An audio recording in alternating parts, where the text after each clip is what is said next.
列王记下卷第5章第1节到14节。第1节，叙利亚王的元帅乃曼，伫伊的主人面前是重要人物，真受尊重，因为上主捌通过伊，互叙利亚得胜。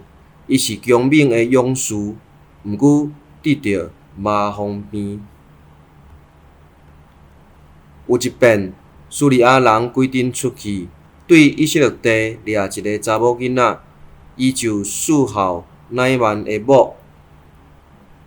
即个查某囡仔甲伊的女主人讲：“可袂得，我的主人会当去见撒巴尼亚的先知，伊一定会当医好主人的麻风病。”乃曼去对伊的主人讲：“以色列的查某囡仔安尼讲。”叙利亚王讲：“你通去，我嘛要寄你摕一张被，互以色列王。”乃曼就出发，带300公斤的银、70公斤的金、10套衣服。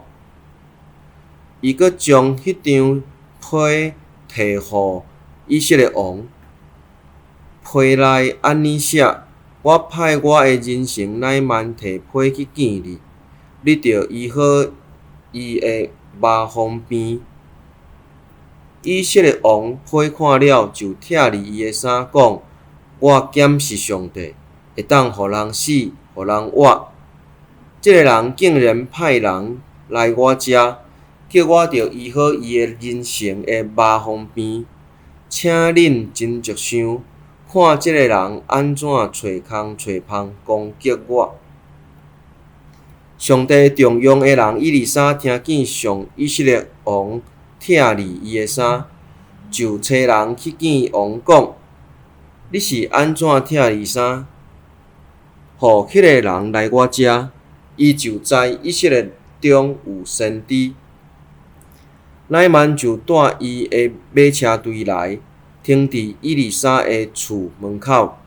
以利沙找一个使者对乃曼讲：“你去约旦河洗身躯，洗7遍，你的肉会复原，你就清气。”乃曼受气离开，讲：“我本来想讲，伊一定会出来见我，徛伫求叫上主，伊的上帝的名，伫犯着病的所在摇手，医好我的麻风病。”大马士革的阿玛纳河甲法尼法河，减无比以色列所有的水较好。我伫遐洗身躯，减袂得到清气，伊就受气，活转身做伊走。伊遐的仆人进前对伊讲：“主人，先知若教你去做困难的代志，你兼无要做，何况伊简单对你讲，去洗就清气。”乃曼就照上帝重用的人的话，落去约旦河浸7遍，伊的肉复原亲像囡仔的肉，伊就清气。